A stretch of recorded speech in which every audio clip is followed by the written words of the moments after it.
সম্মানিত দর্শক বন্ধুরা, আসসালামু আলাইকুম। দূর দূরান্তে দেশ অথবা দেশের বাইরে থেকে ঠিক এই মুহূর্তে যেখান থেকে আমাকে দেখছেন, আমি আপন আর যে আপন জীবনের গল্পের নতুন একটা এপিসোডে আপনাকে বরাবরের মতো স্বাগতম জানাচ্ছি। দর্শক বন্ধুরা, পাখির জগতে সবচেয়ে মিষ্টি কণ্ঠ হচ্ছে কোকিলের। খুব খেয়াল করে দেখবেন যে কোকিল খুব মিষ্টি করে গান গায়, কিন্তু পাখির জগতে সংসার জীবনে সবচেয়ে নিকৃষ্ট হচ্ছে এই কোকিল পাখিটাই। কেননা কোকিল কাকের বাসায় ডিম পারে, আর এই কাকটা যখন ভুল করে কোকিলের ডিমটাকে ফুটিয়ে বাচ্চা বের করে, একটা বারের জন্য এই কোকিল পাখিটা কাকের বাসায় যায় না তার বাচ্চাটা দেখার জন্য। এতটাই পাষাণ হচ্ছে এই কোকিল পাখি। দর্শক বন্ধুরা, আমাদের এই সংসার জীবনে কোকিলের মতো কারো মিষ্টি কথার ফাঁদে পড়ে তার সাথে সংসার বাঁধার স্বপ্ন কখনোই দেখবেন না। আমি আজ আপনাদের সামনে কবিরের জীবনের এক ভয়ঙ্কর বাস্তব ঘটনা শেয়ার করতে যাচ্ছি। আশা করি গল্পটা শুরু থেকে শেষ পর্যন্ত সবাই শুনবেন। ধন্যবাদ সবাইকে। সম্মানিত দর্শক বন্ধুরা, আসসালামু আলাইকুম রহমতুল্লাহি অবারাকাতু। আমার নাম কবির হোসেন, আমার বাড়ি পাবনা।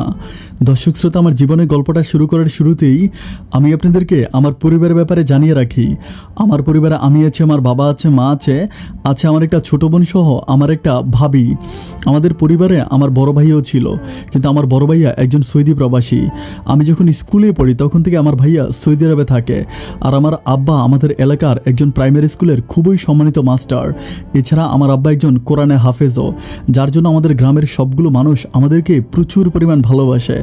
আমাদের পরিবারের আরেকজন সদস্য আছে, সে হচ্ছে আমার বড় ভাইয়ের মেয়ে। আমার বড় ভাইয়ের মেয়ে হচ্ছে তার শ্বশুরবাড়িতে থাকে। আমার ভাবির কোনো ভাই বোন নেই, যার জন্য ভাবির মা খুব কান্নাকাটি করে অ্যান্ড সবসময় হচ্ছে আমার বাইস্তিটাকে তার বাড়িতে নিয়ে রাখে। এটা নিয়ে আমার আব্বা আম্মা কিন্তু খুব বেশি রাগান্বিত। তাদের একটাই মাত্র নাতিন, এটা তাদের কাছে থাকতে পারে না। তো ভাবি বলে যে ওখানে থাকলে নাকি তার মেয়েটা অনেক ভালো থাকবে, কারণ ওখানকার আশেপাশে স্কুল আছে এবং বিশেষ করে ওনার মা আসলে একা থাকে, এই জন্য উনি ওনার মেয়েটাকে তার মায়ের কাছে পাঠিয়ে দিয়েছে। আমি হচ্ছে স্কুল জীবন থেকে আমি পড়াশোনার প্রতি খুব বেশি মেধাবী। আমি এসএসসিতে খুব ভালো রেজাল্ট করি এবং ইন্টারেও যথেষ্ট ভালো রেজাল্ট করি। এরপর বাবা আমাকে ঢাকা পাঠিয়ে দেয়।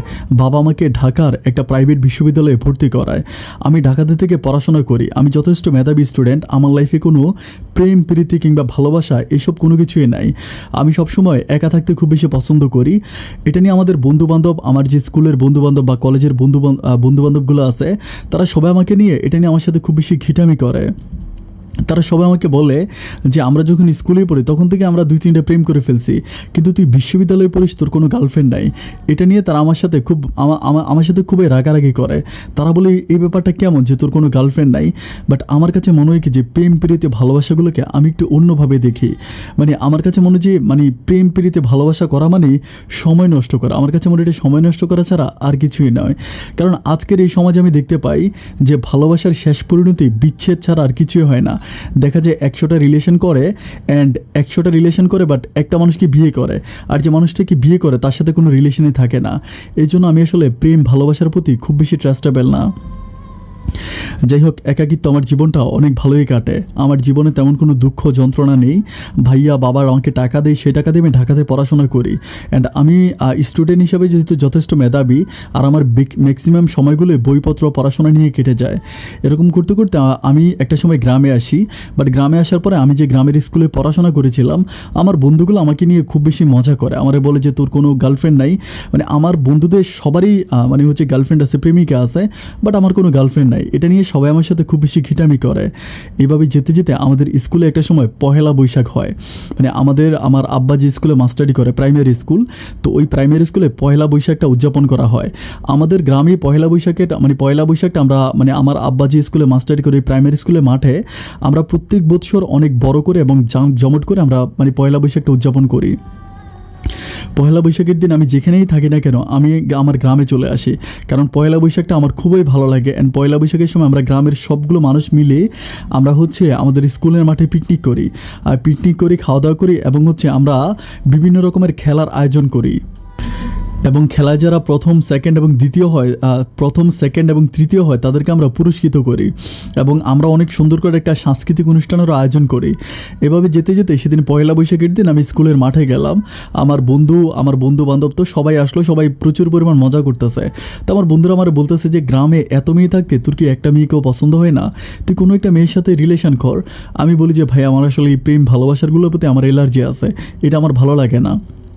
তো যেতে যেতে আমাদের গ্রামে কিন্তু অনেক সুন্দর সুন্দর মেয়ে আছে, আমাদের গ্রামে প্রচুর সুন্দর সুন্দর মেয়ে আছে। তো একটা পর্যায়ে মেয়েরা বালিশ খেলা দেয়, মানে বালিশ খেলা বলতে যারা মানে ব্যাপারটা বুঝেন আমি বলে রাখি, মানে বালিশ খেলা হচ্ছে মেয়েরা গোল করে বসে, তারপর একটা বালিশ এরকম একজনের হাত থেকে আরেকজনের হাতে নেয়, এরকম নিতে নিতে কোনো একজন মানুষ দূরে দাঁড়িয়ে থেকে বাঁশি হুঁশাল দেয়, মানে বাঁশি হুঁশাল দেওয়া অবস্থায় যে মেয়ের হাতে বালিশটা থাকবে সেই মেয়ে ফেল।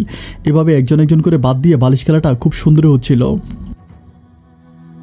তখন আমার একটা বন্ধু হঠাৎ করে বলে উঠলো যে বালিশ খেলায় যে মেয়েটা ফার্স্ট হবে এই মেয়েটার সাথে তুই প্রেম করবি। আমি তখন বলতেছি যেটা কেমন কথা, আমার বলে যে বালিশ খেলায় যে মেয়েটা ফার্স্ট হবে, মানে যে মেয়েটা প্রথম হবে তুই তার সাথে প্রেম করবি। ওর সাথে সাথে আমার যতগুলো বন্ধু আছে তারা সবাই মিলে এটাতে মানে সিলেক্ট করে ফেলে যে হ্যাঁ এই বালিশ খেলায় যে মেয়েটা ফার্স্ট হবে আমার তাকেই বিয়ে করতে হবে। আমি বলি ভাই এটা কোনো কথা হলো, আমি জানি না এতগুলো মেয়ের মাঝে মানে এমন যদি হয় যে ওখানে কিন্তু বিবাহিত মেয়েরাও ছিল, মানে বিবাহিত মেয়ে ছিল। তারপর আমি চিন্তা করি যদি কোনো বিবাহিত মেয়ের হাতে বালিশ পড়ে যায় তখন কী হবে। ওরা বলে যদি কোনো বিবাহিত মেয়ের হাতেও বালিশ পড়ে তাও তুই মেয়ের সাথে প্রেম করতে হবে, মানে টোটাল কথা হচ্ছে এই বালিশ খেলায় যে প্রথম হবে তুই তার সাথে প্রেম করবি। আমি তখন একটু হাসাহাসি করি যে ব্যাপারটা আমার কাছে কেমন জানি মনে হয়। যাই হোক খেলা শুরু হচ্ছে আর মেয়েরা খেলতেছে, খেলতে খেলতে খেলতে খেলতে একটা পর্যায়ে সব বাদ হয়ে যে মেয়েটা প্রথম হয় তার নাম হচ্ছে লিজা ফার্স্ট হয়। অ্যান্ড আমি খুবই অবাক হয়ে যাই যে লিজা কিন্তু মানে যত মেয়েগুলো ওখানে খেলছিল তাদের মাঝে লিজা কিন্তু সবচেয়ে বেশি সুন্দর। আমার বন্ধুগুলো বলতেছে যা বন্ধু তোর গার্লফ্রেন্ড পেয়ে গেছি, আজকে থেকে তুই লিজার সাথে প্রেম করবি। তো তারা কী করে লিজাকে ডাকে, আমি তখন বসে থাকি, আমি ভীষণ লজ্জা পাই। তারা লিজাকে ডেকে বলে যে লিজা আমরা তো একটা বেট ধরেছিলাম, একটা বাজি ধরেছিলাম, বাট ওই বাজিতে তো আমরা জিতে গেলাম, তুমিও তার সাথে সাথে জিতে গেলা। তখন লিজা বলতেছে যে কীভাবে ভাইয়া কীভাবে জিতে গেলাম। তখন আমার বন্ধুরা বলতেছিল যে দেখো আমরা বলেছিলাম যে বালিশ খেলায় যে ফার্স্ট হবে সেই মেয়েটার সাথে কবির প্রেম করবে, কারণ কবিরের এত বয়স হয়েছে সে আজ পর্যন্ত কোনো রিলেশন করে নাই। সো আমাদের টার্গেট হচ্ছে বালিশ খেলায় যে মেয়েটা প্রথম হবে কবির তার সাথে প্রেম করবে। আমি তখন নিজের দিকে লজ্জায় তাকায় আমি কথা বলতে পারতেছি না, আমার এত খারাপ লাগতেছে এটা কেমন কথা যে একটা মেয়েকে ডেকে এভাবে আমার সামনে বলা হচ্ছে। তখন মেয়েটা হাসতে হাসতে চলে যায়। মেয়েটা যখন চলে যায় আমি তখন আমার বন্ধুদেরকে বলি যা শালা তোদের সাথে আর থাকবোই না। এটা বলে সাংস্কৃতিক অনুষ্ঠানটা না দেখে আমি বাড়ি চলে আসি। অ্যান্ড বাড়ি চলে আসার পরে রাতের বেলা আমার বন্ধুবান্ধবগুলো আমার বাড়িতে আসে, আয়সা বলতেছে কিরে লিজারে ভালো লাগে না। আমি বললাম লিজারে ভালো লাগবে কেন, লিজা তো ভালো লাগার মতো একটা মেয়ে, কিন্তু আমার কাছে এখন মনে হয় কি যে আমার আসলে প্রেম প্রীতি করার মতো এখনও সময় হয়নি। তারা আমারে বলে তাহলে কবে সময় হবে, যখন তুই বৃদ্ধ হয়ে যাবি, বুড়ো হয়ে যাবি, দাড়ি পেকে যাবে, চুল পেকে যাবে, তখন কি তোর প্রেম করা বয়স হবে। আমি বলি যে ভাই দেখ আসলে মানে আমার কাছে এই ব্যাপারগুলো ভালো লাগে না। তো যেতে যেতে আরও 2-3 দিনের মতো কেটে যায়। অ্যান্ড 2-3 দিন পরে একদিন আমি আমাদের স্কুলের মাঠে বসে আছি, তো ওই সময় লিজা আরও 2-3টা মেয়ে শো আসছে। আসার পর আমাকে বলতেছে যে কবির ভাইয়া আমি আপনার সাথে একটু কথা বলবো। আমি তখন একটু ভয় পেয়েছি, আল্লাহ জানে আমাকে কী বলবে। আমি তখন বলি ঠিক আছে এখানে বলবো নাকি হচ্ছে মানে অন্য কোথাও বলবা। তো বলে যে একটু নিরলে আসেন, একটু আলাদা আসেন, একটু সিক্রেট। তাই আমি বললাম আচ্ছা ঠিক আছে। তো আমি একটু নিরলে যাই, যাওয়ার পরে সে আমাকে বলে যে ভাইয়া আমি আপনাকে একটা কথা বলবো, আপনি কিছু মনে করবেন না। আমি বলি যে হ্যাঁ কিছু মনে করবো না। তো আমাকে বলে যে সেদিন যে খেলার ভিতরে ছেলেটা বাজি ধরেছিল, মানে ছেলেগুলো যে বাজি ধরেছিল এটা কি আপনার ইচ্ছা ছিল নাকি আপনার ইচ্ছা ছিল না। আমি বলি যে মানে আমার আসলে এই ব্যাপারগুলো নিয়ে আমি বলি যে আসলে এই ব্যাপারগুলো নিয়ে আমার কোনো ইচ্ছা ছিল না। আর মানে প্রেম প্রীতি ভালোবাসার মানে আমি ওরে বললাম যে আসলে আমি কোনো বেড টেড ধরি নাই। তখন সে একটা মুচকি হাসি দেয় অ্যান্ড আমাকে বলে যে আল্লাহ আজকে আপনাকে বাঁচাইছে। আমি বলি কীভাবে, আল্লাহ আমাকে কীভাবে বাঁচাইলো। আমাকে বলতে হচ্ছে যে আমি ঘর থেকে নিয়ত করে আসছি, আপনাকে জিজ্ঞেস করবো যে আপনি এটার মধ্যে ছিলেন কি না, যদি আপনি এটার মধ্যে থাকতেন তাহলে আমি আর জীবনে কখনো আপনার সাথে কথা বলতাম না। আমি তখন বলি যে কেন আমার সাথে কেন কথা বলতো না। মেয়েটা আমাকে বলতেছে যে ভাইয়া প্রেম ভালোবাসা বেট বা বাজির ব্যাপার না, যারা প্রেম ভালোবাসা নিয়ে বাজি ধরে আমি তাদেরকে প্রচুর পরিমাণ ঘৃণা করি। প্রেম ভালোবাসা পবিত্র, এটা স্বর্গ থেকে আসে, সুতরাং এই ভালোবাসাকে যারা বাজির পাত্রে উঠিয়ে দেয় তাদেরকে আমি অনেক অনেক বেশি ঘৃণা করি। এটা বলার পর মেয়েটা চলে যায়। যাওয়ার পরে আমি কথাটাকে নীরবে চিন্তা করতে থাকি যে কথাটা বলেছে, কথাটা আসলে অনেক মূল্যবান একটা কথা। ভালোবাসাকে নিয়ে যারা বাজি ধরে, ভালোবাসাকে নিয়ে যারা বাজির পাল্লায় উঠায় তারা আসলে মোটেও ভালো মানুষ হতে পারে না। যাই হোক, এভাবে আরও 2-3 দিন কেটে যায়। অ্যান্ড 2-3 দিন পরে আমার এই মেয়ের এই কথাটা আমার মনে বারবার জাগতে থাকে। একদিন আমি তার বাড়ির সামনে গিয়ে এমনি বসে থাকি বিকালবেলা। তো মেয়েটা যখন বাড়ি থেকে বের হয় আমাকে দেখতে পায়। দেখতে পাওয়ার পরে বলে যে ভাই আপনি কি আমার কাছে আসছিলেন? আমি বলি না, আমি তোমার কাছে আসি নাই, এমনি এখানে বসে আছি। তো বলতেছে আপনি ঢাকায় যাবেন না, আপনি পড়াশোনা করেন, আপনি ঢাকায় যাবেন না? আমি বললাম হ্যাঁ ঢাকায় যাবো, আমাদের ভার্সিটি বন্ধ, তো ভার্সিটি খুললেই যাবো। তো মেয়েটা বলে যে ভাই আমি কি আপনার সাথে একটু বসতে পারি? আমি বলি হ্যাঁ বসো। তো বসে আমার সাথে অনেকক্ষণ কথা বলতেছে। আমি তার বলতেছি তোমাকে একটা রিকোয়েস্ট করলে রাখবা তো? আমার বলে যে হ্যাঁ রাখবো। আমি বললাম তুমি আমাকে আর ভাইয়া করে সম্বোধন করবা না। তো আমাকে বলে যে কেন, আমি আপনাকে কেন ভাইয়া করে সম্বোধন করব না? আমি তখন একটু দুষ্টুমি করি, বলি যে সুন্দরী মেয়েদের কণ্ঠে ভাইয়া ডাকটা কেমন জানি বেমানান। তখন বলে যে মানি? আমি বলি তোমার মতো সুন্দরী মেয়েরা যখন ভাইয়া বলে ডাকে তখন মনের ভিতর কেমন জানি কষ্ট লাগে। এটা বলার পর মেয়েটা বলেছি তাই নাকি? আমি বললাম হ্যাঁ সত্যি তাই, তুমি আমাকে ভাইয়া করে না ডেকে আমাকে নাম ধরেই ডাকো, আমার নাম কবির, আমাকে কবির বলে ডাকো। তখন আমাকে বলতেছে যে আমি তো আপনাকে অনেক দিন ধরে ভাইয়া বলে ডাকি, এখন হুট করে আপনি কবির বলে বললে তো আর আমি আপনাকে কবির বলে ডাকতে পারবো না। আপনাকে ভাইয়া বলে ডাকতে ডাকতে আমার একটা অভ্যাস হয়ে গেছে। আমি তখন মেয়েটাকে বলি যে বাজে অভ্যাসগুলো যত দ্রুত পরিবর্তন করা যায় জীবনের জন্য ততই উত্তম। তো আমাকে বলে যে আপনাকে ভাইয়া করে ডাকা কি বাজে অভ্যাস? আমি বলি যেটা আমার কাছে শুনতে ভালো লাগে না সেটা ডাকবা কেন আমাকে বলো। এরপর মেয়েটা আর আমাকে ভাইয়া বলে ডাকে না, আমাকে সরাসরি কবির বলেই ডাকে অথবা তুমি করে সম্বোধন করে। আমার সাথে মেয়েটার তারপর থেকে মাঝে মাঝে কথাবার্তা হয়। আর যখনই তাকে রাস্তায় দেখি বা ঘাটে দেখি তার সাথে আমার কথাবার্তা হয়। অ্যান্ড কথাবার্তা বলতে বলতে একদিন আমি একটা পিচ্চিকে নিয়ে ওদের বাড়ির মাঠের ওইদিকে বসে আছি। তো সেই পিচ্চিটাকে ডাক দেওয়ার পরে পিচ্চিটার হাতে জানি কী দিল। আমি তখন পিচ্চিটারে ডাক দিলাম, মানে পিচ্চি বলতে অত পিচ্চি না, ও ক্লাস 3-তে পড়ে। তো ডাক দিল, আমি তখন পিচ্চিটারে ডাক দিলাম কি রে তোর হাতে হচ্ছে মানে লিজা কী ধরাই দিল? পরে বলতেছে ভাইয়া মোবাইল নাম্বার। আমি বলি মোবাইল নাম্বার দিয়ে তুই কী করবি? পরে বলে লিজাফু বলছিল ওনার ফোনে টাকা লাগবে। আমি তখন বলি লিজা মোবাইল ব্যবহার করে? তো বলে না লিজাফু মোবাইল ব্যবহার করে না, ওনাদের ঘরে মোবাইল আছে। আমি তখন অবাক হয়ে যাই যে তখন মোবাইল ফোনটা কিন্তু প্রতিটা ঘরে ঘরে ছিল না। মোবাইল ফোন অনেক এক্সপেন্সিভ ছিল, অনেক দামি ছিল। দেখা গেল যে একটা গ্রামে 2টা কি 3টা বা 4টা 5টা মোবাইল ছিল। আর আমাদের গ্রামে মোবাইলের নেটওয়ার্কটা অনেক বেশি উইক, অনেক দুর্বল, যার জন্য আমাদের গ্রামে মোবাইল ফোন থাকা মানে একটা বিশাল ব্যাপার। আমি ছেলেটার কাছ থেকে তার ফোন নাম্বারটা নেই, লিজার ফোন নাম্বারটা নেই। অ্যান্ড ফোন নাম্বারটা নেওয়ার পর আমার কাছে তখন কোনো মোবাইল নেই, সত্যি কথা আমি মোবাইল চালাই না। এরপর আমি একটা খুবই কম দামে একটা বাটনওয়ালা মোবাইল কিনি। অ্যান্ড মোবাইল কেনার উদ্দেশ্য একটাই, সেটা হচ্ছে আমি লিজাকে কল দিব। ঠিক তার পরের দিন আমি লিজাকে কল দিই। অ্যান্ড কল দেওয়ার পরে লিজার মা কলটা রিসিভ করে। যখন রিসিভ করে আমি লাইনটা কেটে দিই। কেটে দেওয়ার পরে রাত্রিবেলায় এই মানে লিজাদের মোবাইল থেকে আমার মোবাইলে আবারও কল আসে। যখন কল আসে আমি কলটা রিসিভ করি। তখন আমাকে বলতেছে হ্যালো আসসালামু আলাইকুম, খুব সুন্দর করে সালাম দেয়। আমি সালামের উত্তর নেই। আমাকে বলতেছে যে আপনি কে বলতেছেন? আমি বলি যে আমি তখন সুন্দর করে আমার নামই বলেছি, আমার নাম কবির। পরে বলতেছে কবির? কোন কবির? আমি বললাম যে আমাদের গ্রামের নাম বলি। তখন বলে যে ও আচ্ছা আপনি আমাদের নাম্বারে কল দিছিলেন কবির? আমি বলি যে মানে তুমি কে বলতেছো?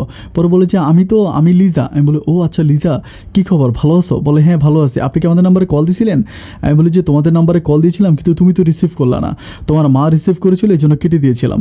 পরে বলতেছে ও আচ্ছা, ফোনটা বেশিরভাগ সময় আমার মায়ের কাছে থাকে, তো আমার মাই কলটা রিসিভ করে। তাই আমি বলি যে আচ্ছা লিজা, আমি তোমাকে না মানে আমি তোমার সাথে একটু কথা বলতে চাই। তখন বলে যে সবসময় আমাকে বলেন যে আমার সাথে কথা বলতে চান, কিন্তু কথা বলতে গেলে আর কিছুই বলতে পারেন না।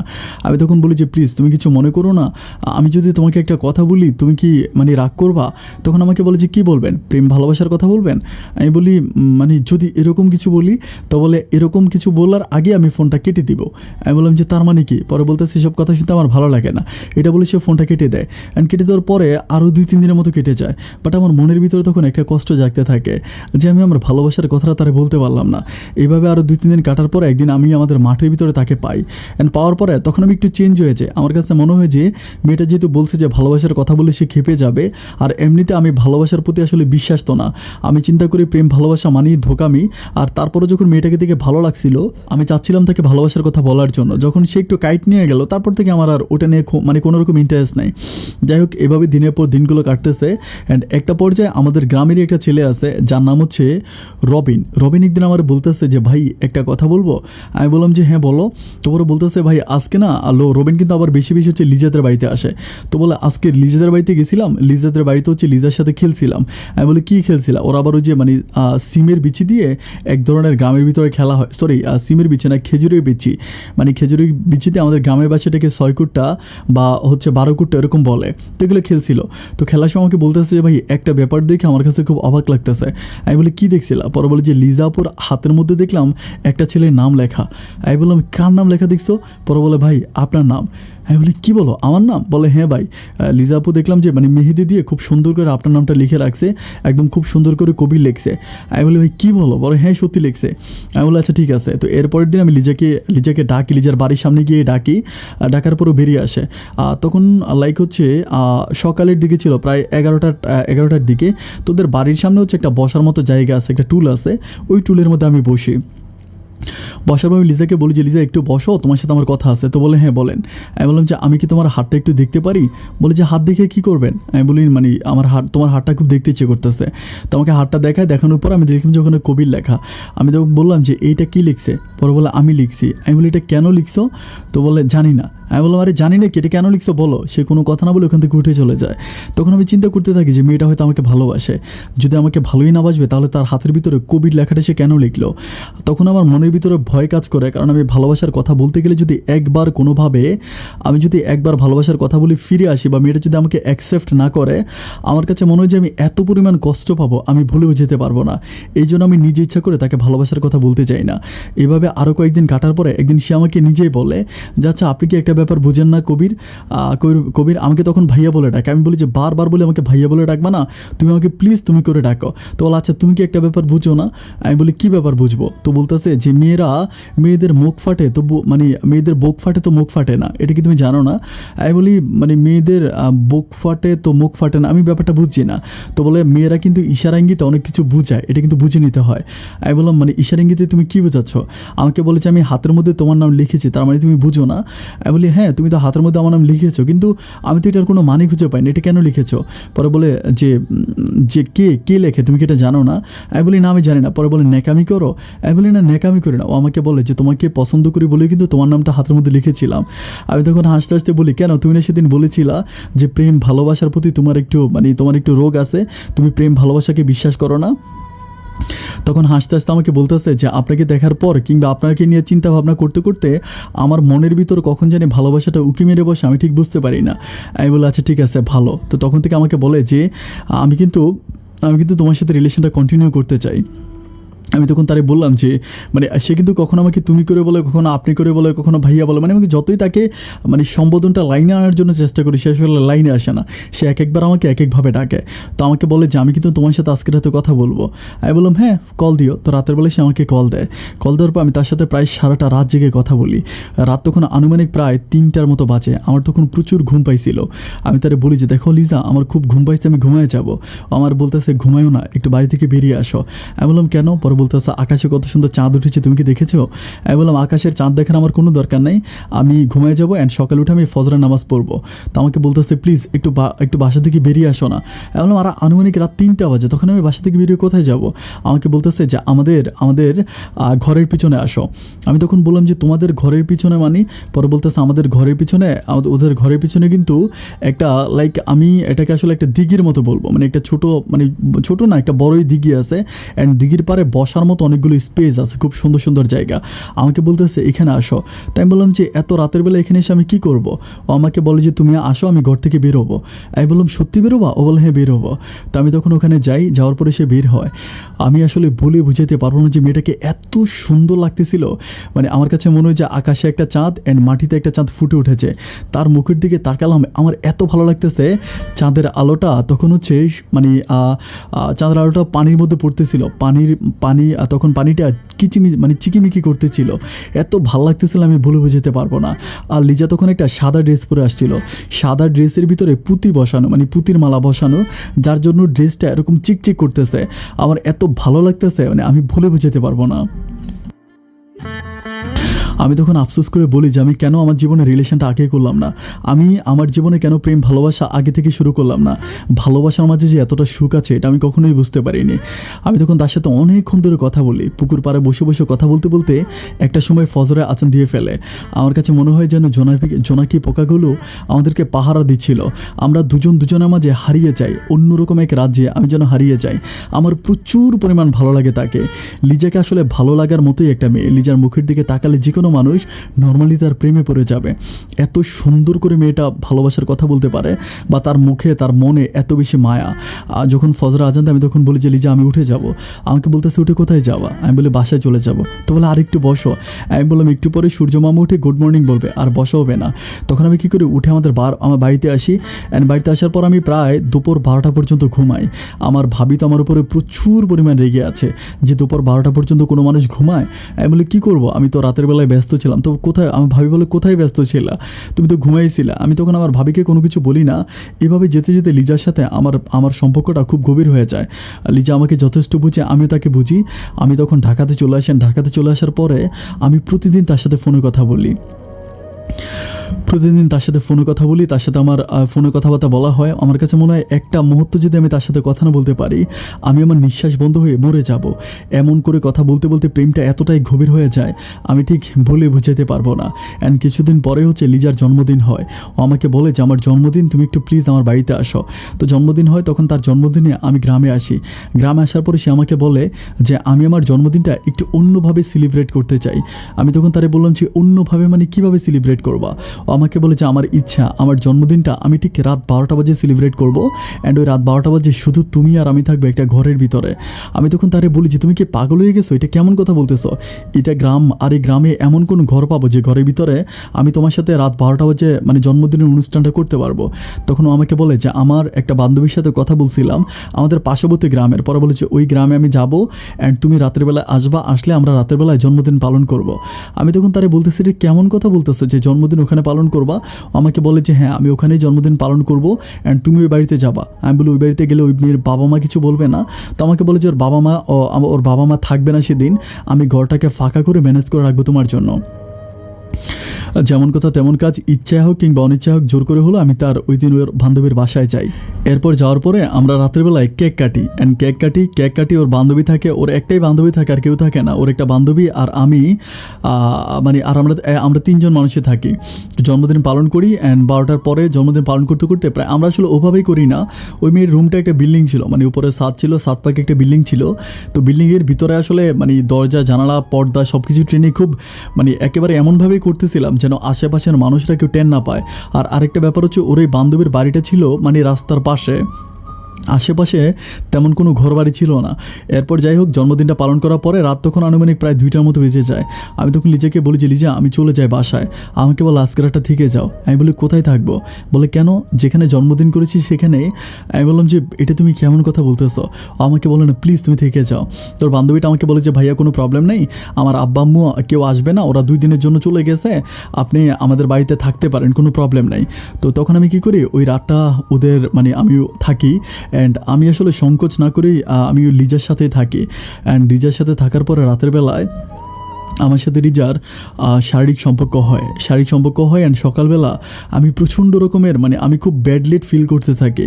মানে আমার কাছে মনে হয় যে আমি যে ছেলেটা কোনোদিন কারোর সাথে প্রেম করলাম না, অথচ এই ছেলেটা একটা প্রেম ভালোবাসা করে মেয়েটার সাথে শারীরিক সম্পর্ক পর্যন্ত করে ফেলেছি। এরপর সকালবেলা আমি ওদের বাসা থেকে উঠে চলে আসি।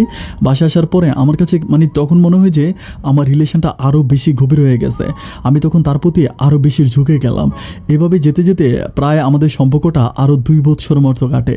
অ্যান্ড 2 বছর তার সাথে আমার বেশ কয়েকবার শারীরিক সম্পর্ক হয়েছে। অ্যান্ড বেশ কয়েকবার আমি বাড়িতে আসলেই তার সাথে আমার শারীরিক সম্পর্ক হইতো, বাড়িতে আসলে তার সাথে আমার এগুলো হইতো। এভাবে যেতে যেতে আমার ভাইয়া তখন সৌদি আরবে থাকে। অ্যান্ড ভাইয়া বাড়িতে আসার জন্য প্ল্যানিং করতেছিল, ভাইয়া বাড়িতে আসবে, ভাবিকে বলতেছিল বাড়িতে আসবে, ভাইয়া বাড়িতে আসবে। তো সব কিছু মোটামুটি ঠিকঠাক হচ্ছিল। তো আমার ভাইয়া কিন্তু ওখানে খুব ভালো একটা কাজ করতো। ভাইয়া যে কাজ করতো ভাইয়ের বেতন অনেক ভালো ছিল। আমাদের বাংলাদেশি টাকায় সে সময় ভাইয়া প্রায় 60 থেকে 65 হাজার টাকা বেতন পাইতো। আসলে এটা মানুষ কখনো চিন্তাই করতে পারে না যে এত টাকা মানে ওইখানে থেকে পাওয়া যায়। এভাবে যেতে যেতে আমার ভাইয়া যেদিন আসবে তার ঠিক 4 দিন আগে আমার ভাইয়ের মোবাইলটা বন্ধ, মানে ভাইয়ের মোবাইলে মিস কল দিত, মিস কল যায় না। তো এরপর আমাদের এলাকার কিছু ছেলে থাকে ওইখানে সৌদি আরবে, তাদেরকে ফোন করে জিজ্ঞেস করে কী ব্যাপার ভাইয়ার মোবাইল বন্ধ কেন? তখন তারা বলে যে ঠিক আছে ওর মানে আমার ভাইয়া কিন্তু আমাদের মানে গ্রামের মানুষগুলো থেকে অনেক দূরে তাইব বলে একটা জায়গা আছে, ওই তাইবে থাকে অনেক দূরে, ওখানে আমাদের এলাকার কোনো মানুষ থাকে না। তো যাই হোক এরপর আমাদের এলাকার একটা ছেলে ওইখানে যায় তাইবে যে আমার ভাইয়ার খোঁজখবর নেওয়ার জন্য। বাট খোঁজখবর নেওয়ার জন্য যখন যায় তখন সে ওইখান থেকে আইসা মানে ওইখানে গিয়ে আমার নাম্বারেই ফোন করে বলে যে আমার ভাইয়া নাকি রাতের বেলায় রুমের ভিতরে মারা গেছে। বলছে আমাকে বলতেছে যে কবির একটা কথা বলি, মনে কষ্ট নিও না ভাই, আমার কথাটা একটু মনোযোগ দিয়ে শোনো, যে তোমার ভাইয়া রাতের বেলায় মারা গেছে অ্যান্ড এটা 3 দিন ধরে তোমার ভাইয়া মারা গেছে। তো এখন আসলে আমি বলি যে 3 দিন ধরে আমার ভাইয়া মারা গেল, অথচ ভাইয়ার কফিল আমাদেরকে ফোন করে কোনো কিছু জানালো না। পরে বলে যে তোমার ভাইয়ার লাশটাকে মানে হসপিটালে রাখা আছে, হসপিটালে মর্গে রাখা আছে, তোমাদের ওই কফিল বাড়িতে পাঠানোর জন্য উনি ব্যবস্থা করতেছে। আসলে ব্যাপারটা হচ্ছে এরকম যে আমার ভাইয়া যেখানে থাকতো ওখানকার আশেপাশে কোনো বাঙালি মানুষ ছিল না। আমার ভাইয়া একদম অ্যারাবিক লোকদের বাড়ির ভিতরেই থাকতো, আশেপাশে তেমন কোনো মানে বাঙালি মানুষ টানুষ ছিল না। তাই আমি বললাম যে কফিল একটাবার আমাদের সাথে যোগাযোগ করলো না, তো বলে যে লাশ পাঠানোর আগে কিন্তু তোমাদের সাথে যোগাযোগ করতো। আর ওই কফিলটাও কিন্তু সে সময় সৌদি আরবে ছিল না, উনি কুয়েতে ছিল। আমার ভাইয়া যখন মারা যায় উনি কুয়েতে ছিল, আমার ভাইয়া মারা যেদিন যায় তার পরের দিন উনি কুয়েত থেকে আসে। আমি তখন প্রচুর পরিমাণ কান্নাকাটি করি। আমার বাইস্তিটা তখন অনেক বড় হয়েছে, আমার বাইস্তি তখন প্রায় ক্লাস 6-এ পড়ে, আমার বাইস্তিটা তখন ক্লাস 6-এ পড়ে। অ্যান্ড তখন আসলে মানে আমাদের সংসারটা একেবারে ভেঙে যাওয়ার মতো অবস্থা, সবাই প্রচুর পরিমাণ কান্নাকাটি করে অ্যান্ড আমার ভাবিও খুবই কান্নাকাটি করে। আমার ভাইয়া বিদেশ থাকা অবস্থায় যত রকমের জায়গা সম্পত্তি কিনেছে সব কিছু আমার ভাবির নামে কিনেছে, মানে সব কিছু আমার ভাবির নামে কিনেছে। ভাইয়া ভাবিকে অনেক বেশি ভালোবাসতো অ্যান্ড ভাবিও আসলে আমাদের মানে খুবই ভালো ছিল, ভাবিও যথেষ্ট ভালো মানুষ ছিল। এরপর যখন এরপর কী হইলো যে আমার ভাইয়ার লাশ বাংলাদেশে আসে। লাশ বাংলাদেশে আসার পর আমরা প্রচুর পরিমাণ কান্নাকাটি করি অ্যান্ড আমার ভাইয়া আসলে দেখলে মনে হয়ে যায় একটা সুস্থ সবল মানুষ শুয়ে আছে। এত সুন্দর ছিল আমার ভাইয়া, আসলে চোখে না দেখলে বিশ্বাস করা যায় না। ভাইয়ার মুখের দিকে তাকালে যে কোনো মানুষের কান্না চলে আসবে। আমার মা বাবা আমার বাড়ির, আমার মনে হয় যে আমাদের গ্রামের এমন কোনো মানুষ নাই যে কান্না করে না। আমার ভাবির কান্নায় সেদিন আকাশ বাতাস কেঁদেছিল। এভাবে যেতে যেতে আমার বাইস্তিটাও কান্নাকাটি করতেছে। আমার ভাইয়াকে আমরা মাটি দিয়ে দিই অ্যান্ড মাটি দেওয়ার 2 মাস হয়ে যায়। 1.5-2 মাস পরে একদিন আমার মা আমাকে বলতেছে যে কবির একটা কথা বলি, তুই কিছু মনে করিস না। তখন আমার ওই ভাবির বাড়ি থেকে ভাবির বাবা, তারপর হচ্ছে ভাবির চাচা যেটারা আসে ভাবিকে নিয়ে যাওয়ার জন্য, ভাবিকে আমাদের বাড়ি থেকে নিয়ে যাবে। তখন আমার মা আমাকে বলতেছে কবির আমরা তো এখন একটা বিপদে পড়ে গেছি, এখন কি করা যায়। আমি তখন আমার মাকে বলি যে কেন, কী বিপদ আমাকে বলো। আমার মা আমাকে বলতেছে যে তোর ভাইয়া যত জায়গা সম্পত্তি কিনেছে সবই তো তোর ভাবির নামে কিনেছে, এখন তোর ভাবি তো চলে যাবে এই বাড়ি থেকে, এখন তোর ভাবি যদি চলে যায় তাহলে তো জায়গা সম্পত্তিগুলোও চলে যাবে।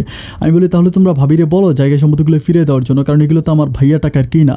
তখন আমার মা বলতেছে মেয়েটার জামাই মারা গেছে, এখন আমি কোন মুখে তারে বলি যে রেজিস্ট্রি করার জন্য বা জায়গা সম্পত্তি ফিরে দেওয়ার জন্য, আমি এটা কোনোদিনও করতে পারবো না। আমি তখন আমার মারে বলি যে এটা কোনো দিন করতে পারবো না, মানে এটা তুমি কেমন কথা বলতেছো, কারণ তাহলে ভাইয়া যেহেতু জায়গায় সম্পত্তি কিনছিল তো সব তো ভাবি নিয়ে চলে যাবে। তখন আমার মা আমারে বলতেছে যে আমার হাত ধরে বলতেছে যে তোর একটা কথা বলি বাবা, তুই আমার এই কথাটা রাখিস, আমার এই কথাটা তুই ফেলে দিস না। আমি তোর বাবার সাথে গতকালকে রাত্রে এই ব্যাপারটা নিয়ে কথা বলেছি। আমরা চাই কি তুই তোর ভাবিকে বিয়ে কর। আমি তখন বলতেছি যে মা এটা তুমি কেমন কথা বলতেছো, আমি আমার ভাবিকে বিয়ে করবো মানে। আমার মা তখন বলতেছে তুই তোর ভাবিকে বিয়ে কর, তুই যদি তোর ভাবিকে বিয়ে করিস তাহলে আমাদের সয় সম্পত্তিগুলো আমাদের ঘরেই থাকবে, আমাদের সয় সম্পত্তিগুলো আর কোথাও যাবে না। আর তোর ভাবি তো মাশাআল্লাহ দেখতে অনেক বেশি সুন্দর, আর আমার ভাবি কিন্তু খুব কম বয়সে বিয়ে হয়েছে, খুবই কম বয়সে বিয়ে হয়েছে। মানে ভাবিকে দেখলে মনে হয় না যে ভাবির একটা মেয়ে ক্লাস 6-এ পড়ে। মানে আমার ভাবি যখন তার মেয়েটাকে নিয়ে যখন বাসি থেকে বের হয় তখন সবাই বলে যে এটা নাকি মানে বোন, মানে বড় বোন ছোটো বোন এরকম বলে। মানে আমার ভাবিকে দেখলে মনেই হয় না যে তার অতটা মানে তার একটা মেয়ে ক্লাস 6-এ পড়ে।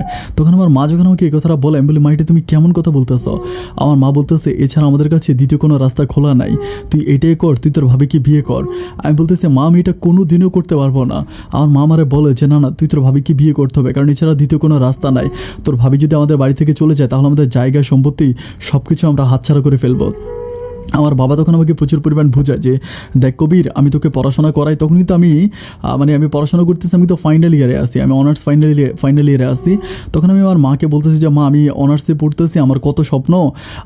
পরে আমার মা আমাকে বলতেছে যে কিচ্ছু হবে না বাবা, একটা বিবাহিত মেয়েকে বিয়ে করলে আল্লাহ তোকে সোয়াব দিবে। আর আমার মা আমাকে আমাদের নবীকে দিয়ে বোঝে, আমাদের নবীও নাকি একজন বিবাহিত মানুষকে বিয়ে করছিল। অ্যান্ড আমার মা বলে যে কোনো সমস্যা নাই, এটা আল্লাহ রহমত হবে, এটা নবীর একটা সুন্নত পালন করা হবে। আমার পরিবার থেকে আমাকে প্রচুর পরিমাণ প্রেশার দেয়। আমি তখন আমার পরিবারের কাছে বলতে পারতেছি না যে লিজার সাথে আমার শারীরিক সম্পর্ক হয়েছে, আমি লিজাকে ভালোবাসি। অ্যান্ড আমি খুবই চেষ্টা করি বলার জন্য, বাট আমার মুখ থেকে এটা বের হয় না। এভাবে যেতে যেতে আমার আব্বা আম্মা তখন প্রেশারের মাত্রাটা এমনভাবে বাড়াইয়া দেয় আমি ঠিক বলে বুঝাতে পারবো না। একদিন আমার মা করে কি, আমার মা নিজে বলতেছে যে তুই যদি আমার কথা না রাখিস, তুই যদি তোর ভাবিকে বিয়ে না করিস, তাহলে আমি আল্লাহর কসম করে বলতেছি আমি নিজে বিষ খেয়ে মরে যাব। আর আমার মা কিন্তু আমার ভাবিকে প্রচুর পরিমাণ ভালোবাসে। আমার মায়ের মূল টার্গেট কিন্তু জায়গা সম্পত্তি না। আমার মায়ের মূল টার্গেট হচ্ছে আমার মা আমার ভাবিকে আমাদের বাড়ি থেকে যেতে দিবে না। আমার ভাবি আমার মাকে প্রচণ্ড রকম ভালোবাসে, আর মাও ভাবিকে খুবই ভালোবাসে। এরপর আমি কী করবো ঠিক বুঝতে পারতেছি না। আমি এই ব্যাপারগুলো লিজাকেও বলি না, কারণ লিজাকে বলি না, লিজাকে বলতে গেলে লিজা আরও বেশি বিগড়ে যাবে, ও আরও বেশি বিগড়ে যাবে। এই জন্য আমি ওকে বলি না। যেতে প্রায় এক সপ্তাহ মতো কেটে যায়। অ্যান্ড আমি তখন একদিন ঢাকাতে, আমি মানে ওই দিন রাত্রেবেলায় বলতে বিকেলবেলা আমি আমার মাকে বলতেছি, মা আমি পরের দিন ঢাকাতে চলে যাব। আমার মা আমারে বলতেছে তুই ঢাকাতে যাবি, তোরে যেটা বলছিলাম এটা কিছু করবি না। আমি তখন বলতেছি মা এটা তুমি কেমন কথা বলতেছো, আমার দ্বারাই মা এই কাজটা করা সম্ভব না, প্লিজ তুমি আমাকে মাফ করে দাও। তখন আমার মা আমারে বলতেছে যে মাফ করে দেওয়ার কোনো কথা নেই, আমি যেটা বলেছি তুই আমার কথাটা রাখ। মা খুবই রিকোয়েস্ট করেন, মায়ের রিকোয়েস্টটা আমি তখন খুবই মন খারাপ করি। অ্যান্ড আমি তখন ঘরে গিয়ে শুয়ে থাকি। রাত তখন আনুমানিক 9টার মতো বাজে। রাত তখন 9টার মতো বাজে, তখন হঠাৎ করে আমার কিছু চাচা, আমার চাচা জেঠা, তারপর আমাদের গ্রামের আরও কিছু মুরব্বি একজন কাজী নিয়ে সরাসরি হচ্ছে আমাদের বাড়িতে আসে। আসার পরে আমি খুব অবাক হয়ে যাই, আমাকে ডাকার পর আমি দেখতে পাই যে মানে কাজী সাহেব বসে আছে অনেকগুলো লোক। আমাকে তখন আমার আব্বা বলতেছে যে রেডি হয়ে আয়, পাঞ্জাবি পরে আয়। আমি তখন আমার আব্বার বলতেছি আব্বা এটা তুমি কেমন কথা বলতেছো যে পাঞ্জাবি পরে আয়। আমার আব্বা বলতেছে যে যা বলছি তাই কর, পাঞ্জাবি পরে আয়, গ্রামের মানুষগুলো আসছে, এখনই তোদের বিয়ে হয়ে যাবে। আমি তখন বলতেছি আবার বিয়েটা কি পুতুল খেলা, তুমি এটা কী করতেছো যে বিয়ে হয়ে যাবে, মানে বিয়ে তুমি বললে তখন আমি আমার আব্বাকে যথেষ্ট বোঝানোর জন্য ট্রাই করি। বাট আমার আব্বা আম্মা একেবারে অবুঝ বাচ্চা যেভাবে করে না, একেবারে অবুঝ বাচ্চার মতো আমার আব্বা আম্মা হয়ে যায়। আমি শত চেষ্টা করে আমার আব্বা আম্মাকে আর বুঝাইতে পারি না। একটা পর্যায়ে আব্বা আম্মা কী করে, ওই রাতের বেলায় আমার ভাবির সাথে আমাকে ঘরোয়া পরিবেশ, একদম ঘরোয়াভাবে আমার ভাবির সাথে আমাকে বিয়ে করাই দেয়। যখন বিয়ে হয়ে যায় তখন আমি আসলে বিশ্বাস করতে পারবো না যে আমার এত বেশি কষ্ট লাগে। অ্যান্ড ওই রাতের বেলায় হচ্ছে আমার ছোটো বোনটাকে বিয়ে দিয়ে দিয়েছিলাম। আমার ছোটো বোন তখন শ্বশুরবাড়ি থেকে আসে, আমার ছোটো বোন তখন বাসর ঘরটা, আমার ছোটো বোন চলে আসে, আমার ছোটো বোন বাসর ঘরটা সাজিয়ে দেয় অ্যান্ড সব কিছু করে দেওয়ার পর আমি তখন কী করবো, অ্যান্ড নিরুপায় হয়ে সবশেষ হচ্ছে আমার ভাবির সাথে আমার বাসর ঘর হয়। আমার ভাবির সাথে আমার বাসর ঘর হয়। অ্যান্ড সকালবেলা উঠে আমি খুবই কান্নাকাটি করি, আমি পড়াশোনা করি না, বইপত্র ছিঁড়ে ফেলি, যেটা কেমন কথা হলো। তো আমার ভাবি আমাকে বুঝায় যে দেখো আসলে আমিও তোমার বাবা মাকে খুব বেশি ভালোবাসি, আমি তাদেরকে ছেড়ে যেতে চাই না। অ্যান্ড আমি তাদেরকে ছেড়ে যেতে চাই না, তাদের সাথেই থাকতে চাই। অ্যান্ড তাদের সাথে থাকার জন্যই তোমার উপরে তারা এই জুলুমটা করেছে। তুমি রাগ করো না, তুমি মন খারাপ করো না, তুমি অনেক ভালো থাকবে, আমি তোমাকে অনেক সম্মান করবো, ভালোবাসবো। এভাবে যাওয়ার পরে 2 দিন কেটে যায়। 2 দিন আমি কোনোভাবেই আর ঘর থেকে বেরোই না। অ্যান্ড এক কান 2 কান করে এই কথাটা পৌঁছে যায় লিজার কানে। লিজার কানে পৌঁছে যাওয়ার পর একদিন লিজা সরাসরি আমাদের বাড়িতে চলে আসে। আমাদের বাড়িতে আসার পর আমি চিন্তা করতেছি আল্লাহ জানে না জানে কী করে। আমি তখন লিজাকে ডাইকা বাইরে নিয়ে যাই, আমাদের বাড়ির পিছনে নিয়ে যাই। পিছনে নিয়ে বলতেছি যে লিজা দেখো এগুলো আসলে আমার কোনোটাই ইচ্ছা ছিল না। আমি তখন বলি যে দেখো এগুলো আমার কোনোটাই ইচ্ছা ছিল না, আমার পরিবার আমাকে জোর করে করাইছে। ও আমাকে বলে জোর করে তোমাকে বালামে সিগনেচার নিয়েছে, জোর করে তোমার মুখ থেকে কবুল বের করেছে, তুমি কি ছোট বাচ্চা, তুমি কি জানো না? আমি বলি যে আমি সব কিছুই জানি, কিন্তু বিশ্বাস করো আমার পরিস্থিতিটা এমন ছিল যে আমার ফেরার কোনো উপায় ছিল না। আমি ঘরের মধ্যে শুয়েছিলাম, হঠাৎ করে তারা কাজী টাজি নিয়ে আসছে, কীভাবে কী করে ফেলছে আমি কোনো কিছুই বুঝতে পারিনি, প্লিজ তুমি আমাকে মাফ করে দাও।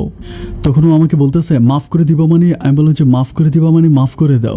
আমাকে বলতেছে কী বলতেছো, কী মাফ করে দিব? আমি বললাম যে দেখো আমাদের মাঝে যা কিছু হয়েছে, আমি তোমার সাথে যা কিছু করেছি অ্যান্ড সব কিছুর জন্য তুমি আমাকে মাফ করে দাও।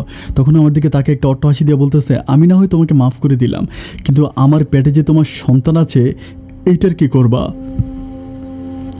আমি তখন খুব অবাক হয়ে তাকে জিজ্ঞেস করতেছি তোমার পেটে আমার সন্তান পরে বলতেছে ভুলে গেছো রাতের বেলায় যে ডুবে ডুবে জল খাইছো, এখন মনে পড়তেছে না?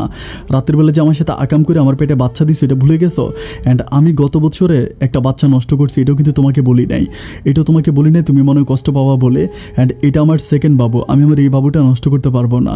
আমি তখন তারে বলতেছি যে লিজা তুমি কি তুমি কি বুঝতে পারতেছো না যে আমার ব্যাপারটা কি তুমি বুঝতে পারতেছো না? আমাকে বলে আমি তোমার সব কিছুই বুঝতে পারতেছি, বাট তুমি আমার ব্যাপারটা বুঝতে পারতেছো না। আমি তোমার মতো একটা ছেলের সাথে শুয়েছি, তোমার সাথে আমি সব কিছু করেছি, এখন না তোমার বাচ্চা আমার পেটে, সুতরাং আমি এটা কোনোদিনও করতে পারবো না। তুমি তোমার ভাবিকে ছেড়ে দিয়ে আমাকে বিয়ে করো। আমি তখন তারে বলতেছি যে তুমি কি বুঝতেছো যে ভাবিকে আমি চাইলে কি ছেড়ে দিতে পারবো? আমার পরিবার আমাকে বিয়ে করাইছে, আমি কীভাবে ছেড়ে দিব? ও আমার কোনো কথাই শোনে না, ও আমার কোনো কথা না শুনে প্রচুর পরিমাণ চিল্লাচিল্লি করে অ্যান্ড চিল্লাচিল্লি করেও চলে যায়। অ্যান্ড চলে যাওয়ার পরে আমি তখন বাড়ি থেকে বেরোই না। 2 দিন পর যখন আমি বাড়ি থেকে বেরোই, সেমভাবে ও আমাকে রাস্তার মধ্যে ধরে। তখন সে আমার সাথে খুবই রাগারাগি করে, আমার কলার চেপে ধরে বলতেছে যে তুই আমার বাচ্চার স্বীকৃতি দে। আমি বললাম যে দেখো, এই ধরনের পাগলামিগুলো করো না প্লিজ, আমাকে একটু বোঝার জন্য চেষ্টা করো, সব কিছু ঠিক হয়ে যাবে, একটু বুঝো। ও আমাকে বলে যে আমি কোনো কিছুই শুনতে চাই না, তুই আমার বাচ্চার স্বীকৃতি দে। আমি বললাম যে দেখো লিজা, আমি তোমার কি বাচ্চার স্বীকৃতি দিব? এরকম করে টানা হেঁচড়া করতে করতে আমাদের গ্রামের আশেপাশের 2-3 জন লোক চলে আসে। আমি বললাম যে দেখো, মানুষ আসতেছে, তুমি আমার কলাটা ছেড়ে দাও। আমার কলা ছাড়ে না। তখন আশেপাশে 2-3 জন এসে বলতেছে কিরে এখানে কী হয়েছে, কী ব্যাপার? আমি তখন কোনো কথা বলি না। লিজা তখন বলতেছে যে আমার সাথে অবৈধ সম্পর্ক করে ওর ভাবিরই বিয়ে করে ফেলছে, এখন ওর বাচ্চা আমার পেটে। আমি তখন এত লজ্জা পাই। আমি তখন বলি লিজা তুমি এটা কী বলতেছো? পরে বলে যে হ্যাঁ, আমি যেটা বলছি আমি ঠিকই বলছি, তোর বাচ্চা আমার পেটে। এটা বলো কান্নাকাটি করতে করতে বাড়িতে চলে যায়। অ্যান্ড আমি আমার বাড়িতে চলে আসি। অ্যান্ড তার ঠিক ওই দিন রাতের বেলায় লিজার বাবা আমাদের বাড়িতে আসে। আমাদের বাড়িতে এসে আমাকে ডাকার পর আমি বের হয়ে আমি সালাম দিই, আঙ্কেল আসসালামু আলাইকুম। পরে আমার বলতেছে যে আমি একটা ব্যাপার শুনলাম, এটা কতটুকু সত্য?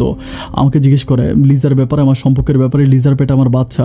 আমি তখন কোনো কথা বলি না, নিচের দিকে তাকায় থাকি। উনি আমার বলতেছে যে কাজটা তুই মোটেও ঠিক করস নাই, তোরা আমি অনেক ভালো মনে করছিলাম, তুই ঢাকাতে পড়াশোনা করিস, তুই অনেক শিক্ষিত একটা ছেলে, বাট তুই যে এই কাজটা করবি এটা আমি স্বপ্নও চিন্তা করতে পারি নাই। আমি তখন বলি যে কাকা দেখেন, আমি লিজাকে ভালোবাসছি বা লিজাকে আমার বিয়ে করার চিন্তা ভাবনাই ছিল, কিন্তু এরই মাঝে হুট করে আমার ভাইয়া মরে যাওয়ার পর থেকে পরিবার আমাকে আমার ভাবিকে বিয়ে করাই দিছে। তখন উনি সেম লিজার মতো আমার সাথে কথা বলে, পরিবারকে তোকে জোর করে বিয়ে করাইছে, তোর মাথার ভিতরে পিস্তল ঢাকায় বিয়ে করাইছে, তুই বিয়ে করলি কেন? তুই তোর পরিবারের কাছে কেন বললি না যে তুই একটা মেয়েকে তুই ভালোবাসি, এর কেন বললি নাই? আমি তখন আর কোনো কথা না বলে ঘরে ফিরে যাই। অ্যান্ড ঘরে ফিরে যাওয়ার পরে উনি তখন ওনার বাড়িতে যায় যথারীতি। এর পরের দিন সকালে আমাদের উঠান ভর্তি মানুষ, আমি ঘুম থেকে উঠে দেখতেছি মোটামুটি আমাদের উঠান ভর্তি মানুষ। আমি তখন অবাক হয়ে যাই। আমাদের একটা বিল্ডিং ঘর ছিল, উপরে পাকা ছিল, বাইরে থেকে কোনো ঘরের ভিতরে শব্দ শোনা যায় না। আমি সকালে ঘুম থেকে ওঠার পর এত মানুষ দেখে তো আমি অবাক হয়ে গেলাম। অ্যান্ড আমাদের গ্রামের চেয়ারম্যান মেম্বার থেকে শুরু করে একেবারে সব গণ্যমান্য ব্যক্তিরা, আমার আব্বাও তাদের সাথে বসে আছে। আমি যখন ঘুম থেকে উঠে আমার আব্বা আমাকে ডাক দিয়ে একটা সাইডে নিয়ে গিয়ে বলতেছে যে এত মানুষ আমাদের বাড়িতে আসছে। অ্যান্ড আমি তখন আমার আব্বারে বলি যে আব্বা, যা করার তুমি তো করছো, তুমি আর মা জোর করে আমাকে ভাবিকে বিয়ে করাই দিছো, একটা বারের জন্য আমার কথা তোমরা শোনার জন্য চেষ্টা করো নাই। তখন আমার আব্বা বলে যে তুই আমাদের কাছে বলস নাই যে তুই একটা মেয়ের সাথে এরকম তো সম্পর্ক ছিল।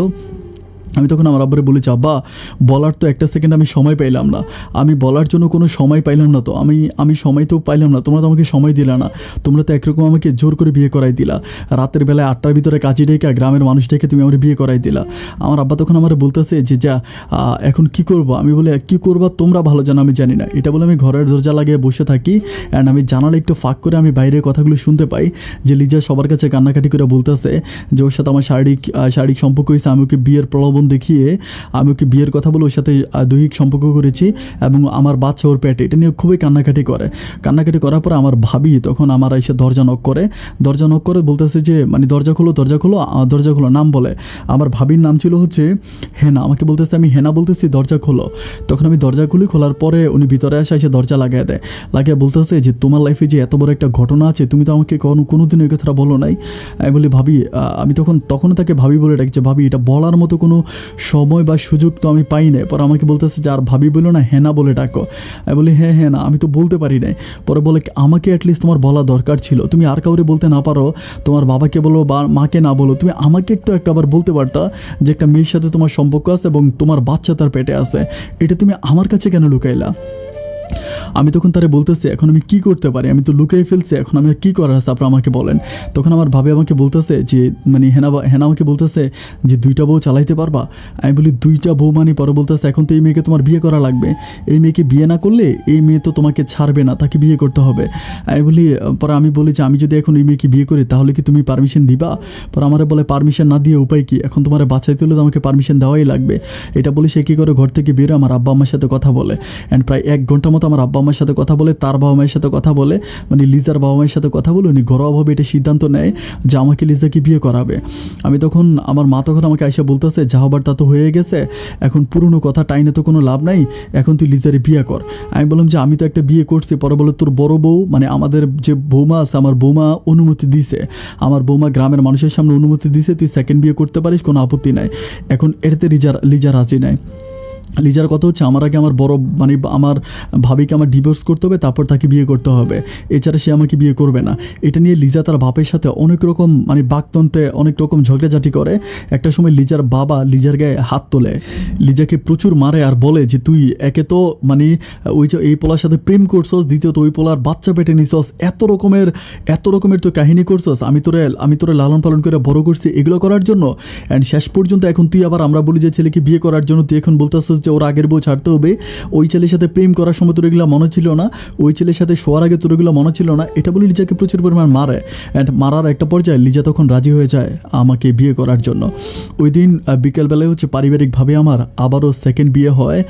আমার সেকেন্ড বিয়ে হয় লিজার সাথে। অ্যান্ড বিয়ে হওয়ার পর আমাদের বিল্ডিংটা অনেক বড় ছিল, এক রুমের ভিতরে লিজা থাকতো, আরেক রুমের ভিতরে আমার ভাবি থাকতো। আমার ভাবি বলতে আমার ফার্স্ট ওয়াইফ হেনা থাকতো। এইভাবে আমার তখন অনার্স কমপ্লিট হয়ে যায়, আমি আর মাস্টার্সে ভর্তি হই না, অনার্স শেষ হয়ে যায়, বাড়িতেই থাকি, আব্বা আমার সাথেই থাকি, এভাবেই হচ্ছে আমার দিনগুলো কাটতেছে। বাট আমি একটা ব্যাপার খেয়াল করে দেখি যে আমার মানে হেনার সাথে লিজার কোনো রকমের মিলে না। মানে লিজার সারাক্ষণ হেনার সাথে ঝগড়া করে, মানে ঝগড়া করে যে এমন ঝগড়া করে আমি ঠিক বলে বুঝাতে পারবো না। মানে কাপড় চোপড় পর্যন্ত হেনাকে দিয়ে ধোয়ায়, রান্না বান্না ঘর গোছানো শুরু করে ঘরের যত যাবতীয় কাজ আছে সব কাজ আমার ওই লিজা মানে আমার ভাবি লিজাকে দিয়েই করায়। আমি তখন ওরে বলি যে কী ব্যাপার তুমি কোনো কাজ টাজ কেন করো না। আমি লিজাকে বলি যে তুমি তো একটু কাজ টাজ করতে পারো। ও আমাকে বলে যে আমার তো কাজ করার দরকার নাই, কাজ করার তো একটা কাজের মেয়ে ঘরে আসেই। আমি বলি এটা কেমন কথা বলতেছো, তোমার কথা শুনলে আমি খুব অবাক হয়ে যাই। উনি আমাদের ঘরের কাজের মেয়ে, উনি তো আমাদের ঘরের লক্ষ্মী। পরে বলতেছে লক্ষ্মী না অলক্ষ্মী এটা সময় হলে বুঝতে পারবা, তার কাজ সে করবে, আমার কাজ আমি করব। আমি বলি তুমি এটা কেমন কথা বলতেছো। পরে আমাকে বলে যে ওই মহিলারে ছাইরা দাও, মানে ওর কথায় একটা এই মহিলাকে ছাইরা দাও। আমি তখন বলি যে না এটা আমি কখনোই করতে পারবো না। এই সাথে আমাদের এইভাবে কাটতে আমার প্রায় আরও 1.5 বছরের মতো কাটে। অ্যান্ড 1.5 বছরে আমার লিজার ঘরে একটা মেয়ে সন্তান হয়। আমার লিজার ঘরে একটা মেয়ে সন্তান হয়। আর মেয়ে সন্তান হওয়ার পরে মেয়েটা কিন্তু প্রচুর সুন্দর হয়, মানে দেখতে একেবারে লিজার মতো হয়, আমার অনেক সুন্দর হয়। মেয়ে বাবুটা হওয়ার পরে আমার বড় ভাবি মানে আমার প্রথম ওয়াইফ হেনা কিন্তু আমার মানে লিজার বাবুটারে প্রচুর পরিমাণ আদর করে, মানে এত পরিমাণ আদর করে আমি ঠিক বলে বুঝাতে পারবো না। ওর সারা পৃথিবী একদিকে, আমার মেয়েটা একদিকে, মানে আমার মেয়েটারে সারাদিন কোলে নিয়ে থাকে। ওনার মেয়েকে নিয়ে ওনার কোনো চিন্তা ভাবনা নাই, ওনার মেয়েটাকে নিয়ে উনি কোনোভাবে ভাবে না যে ওনার মেয়ের কী অবস্থা। বাট উনি সারাক্ষণ হচ্ছে মানে আমার মানে সারাক্ষণ হচ্ছে লিজার মেয়েকে নিয়ে ভাবেন, লিজার মেয়েকে নিয়ে কোলে নেয়, এবং যখনই বাইরে যাবে তখনই লিজার মেয়ের জন্য জামা কাপড় এটা সেটা অনেক কিছু কিনে নিয়ে আসবে, মানে প্রচুর পরিমাণ ভালোবাসে লিজার মেয়েটাকে। আমি তখন বলি, আমি মাঝে মাঝে বলি যে তুমি তো কখনো তোমার নিজের মেয়েকে এতটা ভালোবাসতে দেখি না, অথচ লিজার মেয়েটাকে তুমি এতটা ভালোবাসো। পরে বলতেছে লিজার মেয়ে বলতেছো কেন, বলো আমাদের মেয়ে, ও তো আমাদেরই মেয়ে, প্রচুর পরিমাণ ভালোবাসে। বাট আমি আমার মানে হেনার প্রতি একটু দুর্বল হয়ে যায়। মানে ও এতটা ভালো, আমার আব্বা আম্মা টেক কেয়ার করে, রান্না বান্না করে, ঘর গুছায় এবং লিজার কাপড় চোপড় পর্যন্ত ধুয়ে দেয়। একটা পর্যায়ে আমি দেখতে পারি যে ও আসলে মানে অনেক বেশি স্যাটিসফুল, অনেক ভালো। আমার এরকম করতে করতে আমার লিজার সাথে ঝগড়া লেগে যায়। লিজার সাথে একদিন ঝগড়া লাগে, ব্যাপারটা এরকম যে লিজা কাপড় মানে গোসল করে বাথরুমে কাপড় রেখে আসছে। তখন কাপড় রেখে আসার পরে সেদিন আমার ভাবি মানে আমার হেনা ওয়াইফের, আমার বড় ওয়াইফের শরীর খুব খারাপ ছিল। আমার হেনার শরীর খুব খারাপ ছিল, হেনা মানে খুবই খারাপ। আমি দেখলাম যে ও খুবই জ্বরের শরীর নিয়ে ও কী করে কাপড় ধুইতে ও বাথরুমে অজ্ঞান হয়ে যখন পড়ে যায় তখন আমরা কী করো ধরাধরি করে এনে ঘরে আনি।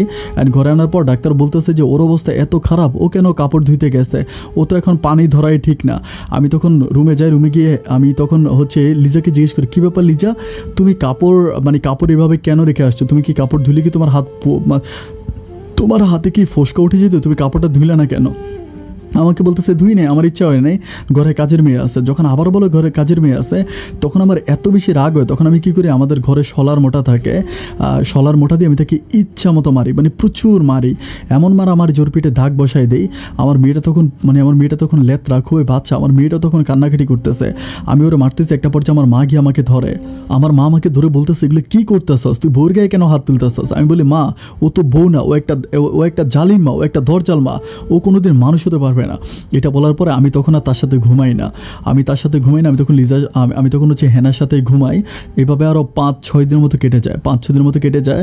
আমি আর এই ঘরে ঘুমাই না, আমি ওই ঘরে ঘুমাই। অ্যান্ড 5-6 দিন পরে হঠাৎ করে আমার শ্বশুর মানে বুক টান ওঠে, মানে ওনার মাঝে মাঝে বুকের ব্যথা হয়। তো সেদিন প্রচুর পরিমাণ ব্যথা উঠছে। তখন লিজা আমাকে বলতে আসছে যে অনেক দিন তো বড় বউয়ের সাথে ঘুমাইলা, এবার একটু যাও না আমার আব্বাটাকে একটু দেখে আসো, আমার আব্বার নাকি বুকে খুব ব্যথা হয়েছে। তাই আমি বললাম যে বুকে ব্যথা হয়েছে, আচ্ছা ঠিক আছে। তো আমি কী করে রাতের বেলায় যাই। যাওয়ার পর আমার শাশুড়ি বলতে আছে যে বাবারে, মানে লিজার মা বলতে আছে বাবারে আজকে রাতটা আমাদের বাসায় থাইকে যাওয়ার দরকার নাই, তোমার শ্বশুরের যে অবস্থা আল্লাহ জানে না জানে কি হয়। আমি আসার সময় লিজাকে বলেছিলাম যে আমি তোমার বাবাকে দেখতে যাব, তুমি আমার সাথে আসো, কিন্তু আমাকে বলতেছে যে না, ও যাবে না, আমাকে বলতেছে ও যাবে না। তো এরপরে কী করলাম, আমি ওখানে ছিলাম, থাকার পরে রাত তখন আনুমানিক প্রায় 3:30টার মতো বাজে। 3:30 লাইক হচ্ছে ফজরের আজান দিবে। ফজরের আজানের পরে ফজরের আজানের কিছুক্ষণ পরে হঠাৎ করে আমাদের বাড়ি থেকে প্রচুর পরিমাণ চিৎকারের শব্দ শোনা যাচ্ছে, মানে প্রচুর পরিমাণ মানে চিৎকারের শব্দ। আমি তখন বুঝতে পারতেছিলাম কিরে এত চিল্লি শব্দ কেন শোনা যাচ্ছে। আমি তখন ঘুম থেকে উঠে আমাদের বাড়ি আর লিজাদের বাড়ি কিন্তু খুব দূরে না, আমাদের বাড়ি থেকে চিল্লাইলে কিন্তু লিজাদের বাড়ি থেকে শোনা যায়। আমি তখন কী করলাম, দৌড়ে আমার শ্বশুর বাড়ি থেকে দৌড়ে আমি আমাদের বাড়িতে আসলাম। আসার পর আমি দেখতেছি কিছু মানুষ দরজা কাটার জন্য ট্রাই করতেছে, মানে আমার ভাবি রুমের দরজা। আমি তখন দেখতেছি যে ভাবি রুমের দরজা কেন কাটবে, আমি জিজ্ঞেস করতেছি। পরে আমার মা বলতেছে যে প্রায় আধা ঘন্টা ধরে তোর ভাবিকে ডাকতেছি, তোর ভাবির কোনো খোঁজখবর নাই, আমার কাছে মনে হয় যে তোর ভাবি মনে হয় মারাই গেছে। আমি তখন বলছি কেমন কথা বলতেছো, তো দরজা কাটা লোক এটে দরজা কাটে। অ্যান্ড কাটার পর আমি ঘরের ভিতরে ঢুকে দেখতে পাই যে খাটের উপর আমার ভাবির মরা দেহটা পড়ে আছে। আমার ভাবির মরা দেহটা পড়েছে। আমি কিছুই বুঝতে পারতেছিলাম না যে এটা কীভাবে হইলো, ভাবি কীভাবে মারা গেল। আমার তখন এত কষ্ট লাগে, আমি বুঝতে পারতেছিলাম না। ভাবিকে জড়াই ধরে আমি প্রচণ্ড রকম কান্নাকাটি করি, মানে এত কান্নাকাটি করে আমি ভুলে বুঝাতে পারবো না। আমি খুব কান্নাকাটি করি অ্যান্ড আমি কোনো কিছুই বুঝতে পারতেছি না কীভাবে মারা গেল। তো কীভাবে মারা গেল তখন আমি কোনো কিছুই টের পাই না কীভাবে মারা গেল। এবং আমি তখন ওনার পিঠের ভিতরে একটা দাগ দেখতে পাই, মানে কারেন্টে ধরলে মানুষের যেরকম দাগ না, ওরকম প্রচুর পরিমাণ দাগ হয়ে থাকে। অ্যান্ড তখন আমরা কী করি, আমি কী করি, আমার একটা বন্ধু থাকে, ও আবার হচ্ছে মানে মেডিকেলে মানে পোস্টমর্টেমের ও হচ্ছে সার্চিংয়ে কাজ করে। ওর সাথে আমি কথাবার্তা বলি, আমাকে বলে যে লাস্টটাকে তুই পোস্টমর্টেম করা। আমি বললাম যে না পোস্টমর্টেম করা এটা তো কলিজা গুদ্দা সব কেটে রেখে দিবে, আমি কী করতে পারি, কীভাবে মারা গেল আমার এই জিনিসটাকে জানতে হবে। পরে আমাকে বলে যে ঠিক আছে। তারপর ও কী করে, মানে লাশটা নিয়ে গিয়ে ও এটাতে কীভাবে কী করে আমি জানি না। ও খুব বেশি কাটাকাটি করে না, ও লাইক একটু মানে ওর পিঠের দিকে একটু কাটে, অ্যান্ড যেখানে মানে ওর দাগটা লাগে ওইখানে একটু কাটে। এটা নিয়ে আমার আব্বা মা খুব রাগারাগি করেছে, কী ব্যাপার, মানে ওইখানে দেখানোর দরকার। আমি বলছি কীভাবে মারা গেছে এটা তো আমার জানতে হবে না, আমার তোর পিঠে তো এরকম দাগটা কীভাবে হইলো, মানে মনে হয় যেন কারেন্টে ধরছে এরকম একটা দাগ। তো এরপরে এটা আমি একটা ব্যাপার এখানে বলে রাখি। তো যখন ও লাশটা নিয়ে বাড়িতে আসে তখন আমি দেখতেছি যে সবার বাড়িতে কারেন্ট আছে, আমাদের বাড়িতে কারেন্ট নাই। আমি তখন বলতেছি যে কী ব্যাপার, আমাদের বাড়িতে কারেন্ট নাই কেন। আমি তখন দেখতেছি যে কাট আউট, মানে আমি একটা ব্যাপার বলে রাখি, গ্রামে আগে মানে সাদা টাইপের কাট আউট ছিল, মানে কাট আউট খুলে দিলে কারেন্ট চলে যেত, কাট আউট লাগালে কারেন্ট মানে থাকতো। তো একটা কাট আউট মানে 2টা কাট আউট থেকে একটা কাট আউট খুঁজে পাওয়া যাচ্ছে না। আমি তখন সবাইকে বলি যে কী ব্যাপারে কাট আউটটা কোথায় গেল, কেউ বলতে পারতেছে না কাট আউট কোথায় গেল। আমি আমার বউকে জিজ্ঞেস করেছি যে কী ব্যাপার কাট আউট কোথায়, আমাকে বলে আমি জানি না। ও প্রায় তখন আমরা কী করি, আমার ভাবিকে আমি আমাদের গ্রামে মাটি দিয়ে ফেলি। তখন আমার বাইস্তিটা তখন আমাদের বাড়িতে আসে, ও প্রচুর পরিমাণ কান্না করে। আমার বাইস্তিটা মানে প্রচুর পরিমাণ কান্না করে। ওর নাম রেখেছিলাম রূপা তখন প্রচুর পরিমাণ কান্নাকাটি করে, এত কান্নাকাটি করে ঠিক বলে বুঝাতে পারবো না। তোর মারা যাওয়ার পর ও সম্পূর্ণ ইতিম হয়ে যায়। তারপর আমরা ওকে খুব আগলে রাখি, আমরা আমাদের নিজের মতো করে ওকে ভালোবাসা দিয়ে আমাদের নিজের মতো করে রাখি। মেয়েটা তখন অনেক বড় হয়ে যায়, মোটামুটি মানে বিয়ের উপযুক্ত হয়ে যায়, এরকম হয়ে যায়। তো এরপরে আমি তখন ওকে আমাদের বাড়িতেই রাখি, আমাদের বাড়ি থেকে আর যেতে দেন, নানু বাড়িতে আর যেতে দিই না। আমার আব্বা আম্মা, আমি, আমার ওয়াইফ, আমার 2টা মেয়ে, একটা হচ্ছে আমার বড় ভাইয়ের মেয়ে মানে আমারও মেয়ে, আর সেকেন্ডটা হচ্ছে আমার নিজের মেয়ে মানে লিজার মেয়ে। অ্যান্ড সবচেয়ে দুঃখজনক ব্যাপার হচ্ছে এরই প্রায় মানে 3 3 দিন পরে হঠাৎ করে আমরা কিন্তু আর ওই কাট আউটটা পাই নাই, মানে ইলেকট্রিকের যে কাট আউট এটা কিন্তু পাই নাই। পরে অন্য একটা কাট আউট কিনে এনে ওখানে লাগাইছিলাম। পরে সেম কাট আউটটা আমি আমার ডয়ারের ভিতরে পাইলাম, মানে আমার ঘরে আমার ওয়াইফ যে ডয়ারটা ব্যবহার করে সেই ডয়ারের ভিতরে। আমি ডয়ারের ভিতরে কাট আউটটা দেখার পর যেন আসমান থেকে পড়লাম। আমি আমার বউকে লিজাকে জিজ্ঞেস করলাম যে লিজা কী ব্যাপার, ডয়ারের ভিতরে কাট আউটটা কীভাবে আসলো? আমাকে বলে এটা নষ্ট কাট আউট, এর আগে নষ্ট হয়েছিল, এটা চেঞ্জ করছি। আমি বলি এর আগে নষ্ট হয়েছিল, তুমি কাট আউট চেঞ্জ করছো, কিন্তু ওখানকার কাট আউটটা কোথায় গেল? ওখানকার কাট আউটটা কোথায় গেল? অ্যান্ড একটা পর্যায়ে আমি যেটা দেখতে পাই যে খাটের নিচে, আমি তখন দেখতে পাই যে খাটের নিচে তার, মানে কাটা তার। আমি তখন মানে বুঝতে পারি যে খাটের নিচে কাটা তার কেন, অ্যান্ড টেস্টার কেন। এগুলো দেখার পর আমার মনে খুব বেশি সন্দেহ লাগে। সন্দেহ লাগার পরে তারপর যেহেতু সে আমার বউ, আমি এই ব্যাপারটা নিয়ে আর কোনো রকম কথাবার্তা বলি না।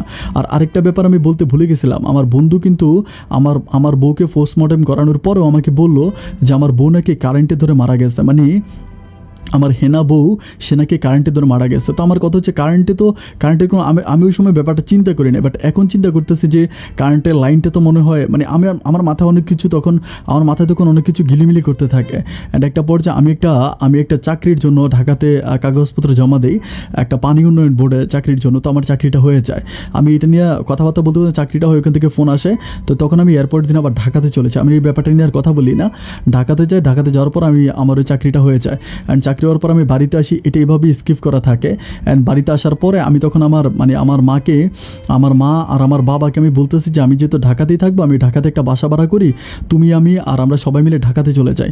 তখন আমি কী করি, আমি আমার বাবা মা, আমার ওয়াইফ আর আমার 2টা মেয়ে, মানে একটা আমার ভাইয়ের মেয়ে আর একটা আমার মেয়ে, সবাইকে মিলে আমি তখন ঢাকাতে একটা ঘর ভাড়া করি। অ্যান্ড আমি তখন ঢাকাতে চলে যাই। ঢাকাতে আমি আমার পরিবার নিয়ে থাকতেছি। তো এরই মাঝে কী হয়, আমার ওয়াইফের হচ্ছে একটা ছোটো ভাই থাকে, আমার হচ্ছে আমার শালার সাথে আমার ভাইস্তি, মানে আমার বড় ভাইয়ের মেয়েটার একটা মানে প্রেমের সম্পর্ক হয়ে যায়। অ্যান্ড প্রেমের সম্পর্ক হয়ে যায়, দুজনের মাঝে অনেক বেশি রিলেশন, এটা আমি জানি। আমি আমার ভাইস্তিকে বারবার বলি যে এই পথ থেকে ফিরে আসে, এগুলো ভালো না। বাট যেহেতু বাবাও নাই মাও নাই, আমাকে খুব বেশি প্রেশার দিতে পারি না। আমি বুঝতে পারি যে ও ছেলেটার সাথে খুব গভীরভাবে রিলেশনে জড়াই গেছে। তো এরপরে যাকে এভাবে কাটতেছে, বাট কাটতে কাটতে একটা পর্যায়ে ও মানে খুবই আমার আব্বা আম্মার সাথে ঝগড়া করে। লিজা প্রচুর পরিমাণ আব্বা আম্মার সাথে ঝগড়া করে আমাকে বলে যে আচ্ছা আমি ঢাকাতে থাকতেছি, তোমাকে টেক কেয়ার করতেছি। অ্যান্ড আমাদের 2টা মেয়ে, ঠিক আছে, লিজাও বলে আমাদের 2টা মেয়ে, আমাদের বড় মেয়েটা স্কুলে, মানে ওই স্কুলে পরে ও থাকতেছে, আমার ছোটো মেয়েটাকে ও থাকতেছে, ও আমাকে ছাড়া কোথায় থাকবে? কিন্তু তোমার আব্বা আম্মাকে এখানে আনার দরকার কি? তুমি তোমার আব্বা আম্মাকে গ্রামে রাখো। আমার আব্বা আম্মাকে গ্রামে রাখার জন্য ও প্রচুর পরিমাণ ঝগড়া করে, মানে খুবই ঝগড়া করে, মানে প্রতিদিন ঝগড়া করে। এভাবে যেতে যেতে কিছুদিন কেটে যায়। তখন প্রায় কিছুদিন বলতে প্রায় 8-9 মাসের মতো কাটে। 8-9 মাস পরে একদিন আমি আমার মাকে, আমার ভাবির কথা তখন খুব মনে পড়ে। আমার মা একদিন খুব কান্না করতেছে আমার ভাবির কথা মনে করে, যে বলতেছে আমার বড় বউটা এতটা ভালো ছিল, কোনোদিন আমার সাথে খারাপ ব্যবহার করে নাই, এত ভালোবাসছে আমাকে, অথচ আমার ছোটো বউটা এতটা খারাপ। তখন আমি আমার মাকে বলি যে মা, ভাবি তো কারেন্টে ধরে মারা গেছে, আমি একটা ব্যাপার দেখলাম যে এই ঘটনা। আমি তখন আমার মাকে বলি যে আমি আমার বউয়ের ডয়ারের ভিতরে এরকম একটা টেস্টার পাইছিলাম, মানে হচ্ছে কাট আউট পাইছিলাম, আর হচ্ছে তার পাইছিলাম। ও কাটা তারের মানে কাট আউট দিয়ে আমার কী করছে, অ্যান্ড ভাবিরে কারেন্টে কীভাবে দিল? ভাবির এখানে তো ওয়ার্ল্ডিং করা, অ্যান্ড মানে ভাবিকে কারেন্টে ধরার তো কোনো উপায় নেই, ভাবিরে কেমনে কারেন্টে দিলো? তখন আমার মা আমারে বলতেছে তুই কী বলতে আসছিস? আমি বলি যে হ্যাঁ মা, আমি তোমার সাথে মিথ্যে বলতেছি না, এই ঘটনা। তখন আমার মা ওরা বলতেছে তার মানে কি তোর বউ কি তোর ভাবিরে কারেন্টে শর্ট দিয়ে মারছে? আমি তখন বলি যে আমি কীভাবে কারেন্টে শর্ট দিয়ে মারবে, ভাবি তো ঘরেই ছিল। অ্যান্ড তখন আমি কিছুই বুঝতে পারতেছি না। এটা নিয়ে কিছুদিন যাওয়ার পরে আমার মা তখন আমার বউর উপর অনেক বেশি খেপে যায়, মানে প্রচুর পরিমাণ খেপে যায়। মানে খেপে গিয়ে তখন আমার মা আর আমার বউ মানে সবসময় ঝগড়া করে। একদিন আমি অফিস থেকে আসার পরে আমি দেখতে পাই যে আমার মা খুবই কান্না করতেছে। আমি বলেছি মা কান্না কেন করতেছ, তোমার কী হয়েছে আমার বলো? তখন আমার বলতেছে যে আমার বড় বাইস্তি নাকি বাড়ি থেকে বেরিয়ে গেছে। আমি বললাম যে বড় বাইস্তি বাড়ি থেকে বেরিয়ে গেছে মানে কোথায় গেছে? মানে বড় বাইস্তি বলতে আমার বড় মেয়ে, হেনার মেয়ে, আমার বড় ভাইয়ের মেয়ে, ওটা কি বাড়ি থেকে চলে গেছে, বাসা থেকে চলে গেছে।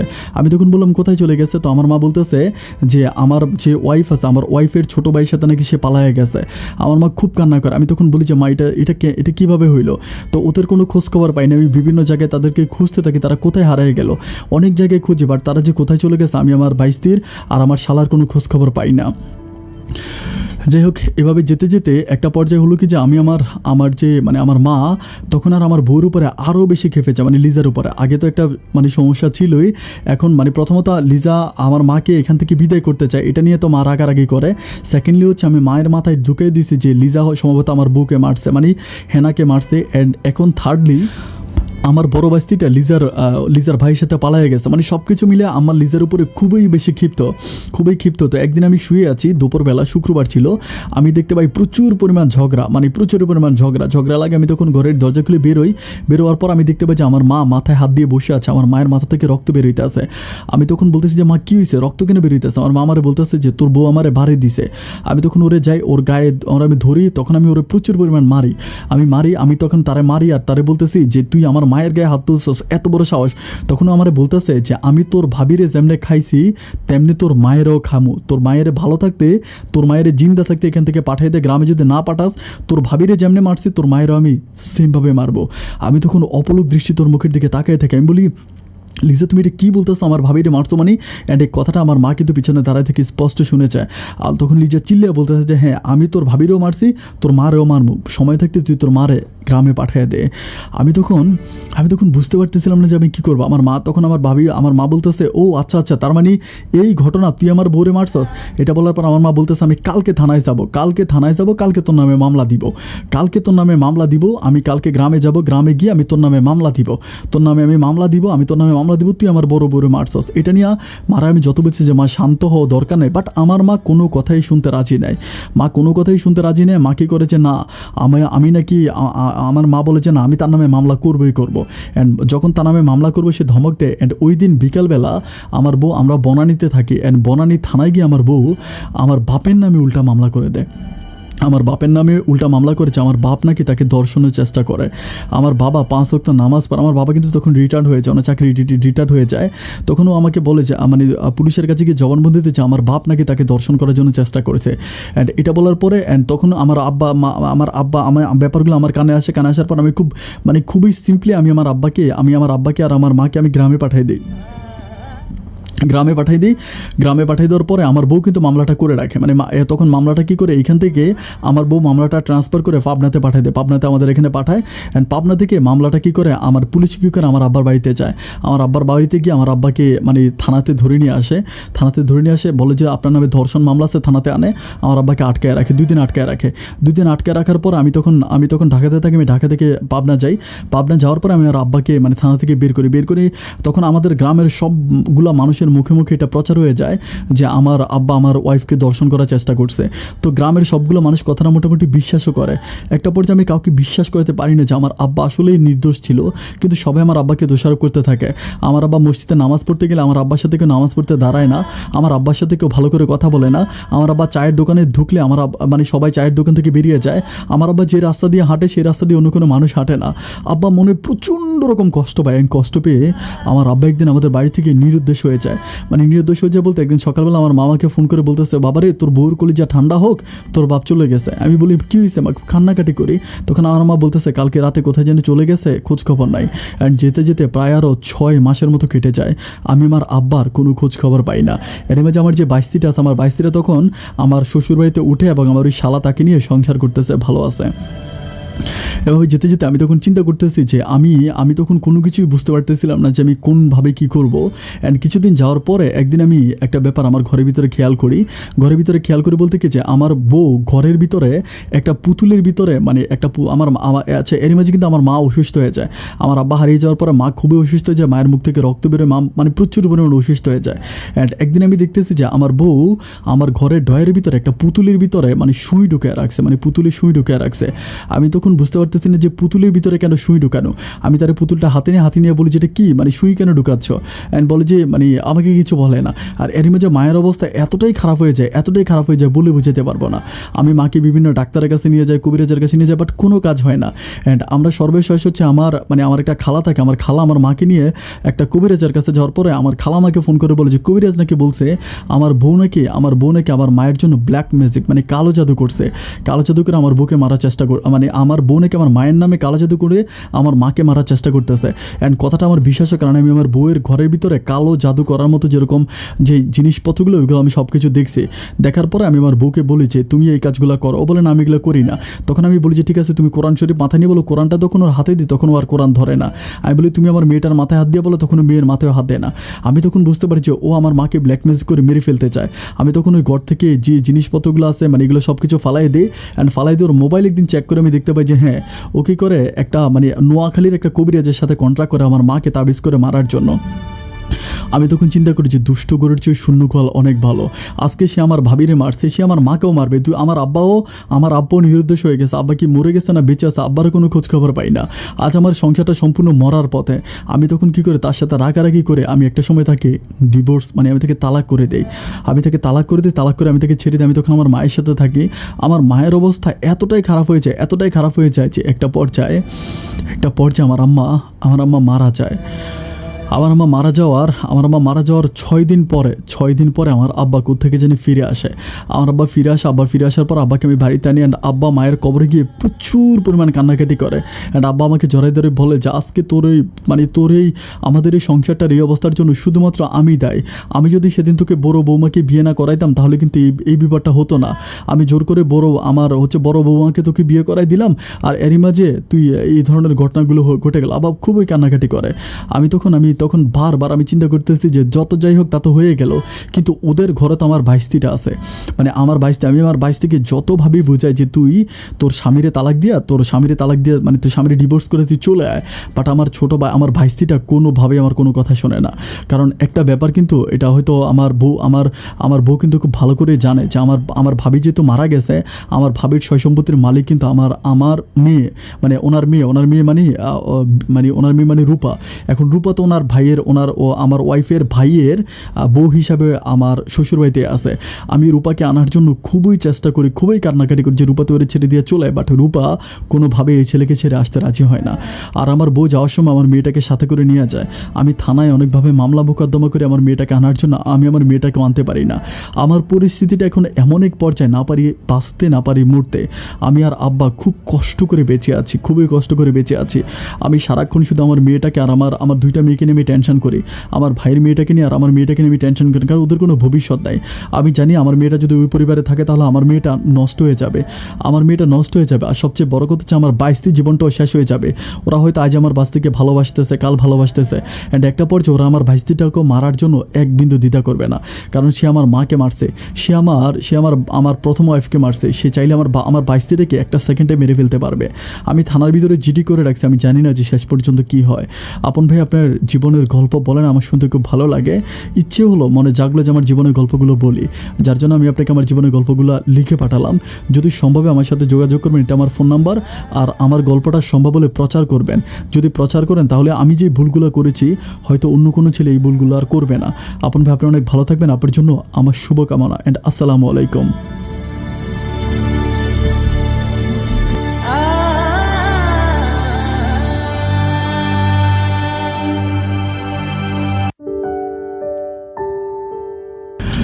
সম্মানিত দর্শক বন্ধুরা, শুরুতেই সবাইকে অনেক বেশি ধন্যবাদ। এত লম্বা একটা স্টোরি আপনি আমার সাথে ছিলেন, কন্টিনিউ করেছেন। আসলে কিছু কথা আমার কাছে খুবই খারাপ লাগে। মাঝে মাঝে আপনারা কিছু কমেন্টস করেন যে আপন ভাই গল্প একটু নতুন টাইপের গল্প দেন, মানে এরকম করে বলেন যে নতুন টাইপের গল্প দেন। মানে আমি কথাগুলো যখন শুনে আমি চিন্তা করেছি আমি কি নতুন টাইপের গল্পটা আমি কোথায় পাবো। মানুষ আমাকে যেভাবে গল্পটা লিখে পাঠায় আমি ঠিক সেমভাবে আপনাদেরকে একটু সাজায় গোছায় বলি, আর কিছুই না। এখানে আমার কোনো রকম ক্রেডিট নাই, মানে বিন্দু পরিমাণ ক্রেডিট নাই। আমি এই যে আমার সামনে স্ক্রিপ্টগুলো লেখা আছে আমি লিখে রাখছি, শুধু স্ক্রিপ্টগুলো পড়ে আমি আপনাদেরকে শোনাই। এখানে আপনারা যখন বলেন যে ভিন্ন রকম গল্প দেয়, ভিন্ন রকম গল্পটা আমি কোথায় পাবো। আমাকে যেরকম গল্পগুলো দেয় আমি ওইখান থেকে সিলেক্ট করি, যেটা আমার মনে হয় যেটা থেকে আপনি কিছু শিখতে পারবেন, এটা সমাজের কাজে আসবে, আমি ওই গল্পটাই প্রচার করি, আর কিছুই না। আর আবার অনেকেই কাজ করে যে গল্প মানে শোনার সময় গল্প অর্ধেক শুনে স্কিপ করেন। একটা জীবনের গল্পের কিন্তু মূল পয়েন্টটা শুরু হয় গল্পের মধ্য থেকে শেষ পর্যন্ত কিন্তু মূল টপিক্সটা শুরু হয়। একটা বাচ্চা যখন জন্ম হয় তখন কিন্তু তার লাইফে কোনো প্রবলেম থাকে না।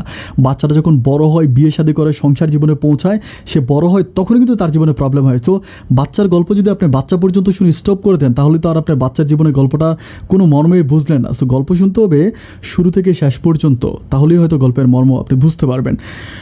দর্শক বন্ধুরা, যেটা আমি কবির ভাইয়ের সাথে কথা বলেছিলাম, ফোনে কথা হয়েছে ওনার সাথে আমি ওনার সাথে প্রায় 10 মিনিটের মতো কথা বলেছি। উনি আমাকে খুবই কান্নাকাটি করে একটা কথাই বলেছেন, রূপার জন্য খুব কান্না করতেছে। রূপা মিন্স হচ্ছে ওনার বড় ভাইয়ের মেয়ে, বড় ভাইয়ের মেয়েটার জন্য উনি খুবই টেনশন করতেছে, এবং ওনার মেয়েটার জন্য। উনি বলে আমার মেয়ে, আমার বড় ভাইয়ের মেয়ে, 2টা মেয়ের জীবনটাই নষ্ট হয়ে যদি ওই পরিবারে থাকে। আমি মামলা মোকদ্দমা করে কোনোভাবে এই বাচ্চাগুলোকে ওই পরিবার থেকে আনতে পারতেছি না। মানে আমার ভাইয়ের মেয়েটাকেও আনতে পারতেছি না, আমি আমার মেয়েটাকেও আনতে পারতেছি না, কারণ আমার মেয়েটা আইনিভাবে সে বললো যে সে তার মেয়েকে জন্য মামলা করছিল, বাট আইনিভাবে নাকি রায় আসছে যে মেয়ে তার মায়ের কাছে থাকবে, কারণ মেয়েটা এখনও ছোট এই জন্য। দর্শক বন্ধুরা, আমি বারবার এই ধরনের গল্পগুলো পাই। আসলে আজকে যে টাইপের গল্প বলেছি, এই ধরনের গল্প আমার কাছে হিউজ পরিমাণ আসে। আমি জানি না যে এই ধরনের গল্পগুলো, বেশিরভাগ ক্ষেত্রে এই ধরনের গল্পগুলো আমি পেয়ে থাকি। আমি বারবার আপনাদেরকে একটা কথা বলি যে ভাবিয়া করিও কাজ করিয়া ভাবিও না, ভাবিয়া করিও কাজ করিয়া ভাবিও না। যেটা হচ্ছে কবির ভাইয়ের ভাব যেটা করলো, মানে হুট করে গ্রামের মানুষগুলোকে ডাইকা ডুইকা আইনে একেবারে জোর করে কবির ভাইকে বিয়েটা করাই দিল। সে কোনো ভেবে কাজ করেনি। সে যদি ভেবে কাজ করতো তাহলে তার সংসারে আজকে এই করুণ পরিণতি হতো না। কবির ভাইকে আমি বলেছিলাম তার বাবার সাথে একটু কথা বলে দেওয়ার জন্য, বাট তার বাবা নাকি একটু বয়স্ক হয়ে গেছে, মানে আগের মতো করে কথা বলতে পারে না। আমাকে ফোনটা দিয়েছিল কথা বলার জন্য, বাট ওনার কথা আমি আসলে ক্লিয়ার বুঝি না, এটা হচ্ছে কথা। যাই হোক দর্শক বন্ধুরা, যে ভুলটা কবির ভাই করছে এই ভুলটা আপনি করবেন না, তবেই আপনার 1 ঘন্টা 1.5 ঘন্টা সময় কাজে লাগবে। সবাই অনেক ভালো থাকবেন, সুস্থ থাকবেন, এই শুভকামনা। আজকের মতো আমি আপন এখানেই বিদায় নিচ্ছি। অন্য কোনো দিন অন্য কারো জীবনের গল্প নিয়ে, জীবনের গল্প এই অনুষ্ঠানে আপন আবারও হাজির হয়ে যাবে। সে পর্যন্ত সবাই ভালো থাকবেন আর সুস্থ থাকবেন, এই শুভকামনায় আজকের মতো এখানেই বিদায়। আল্লাহ হাফেজ।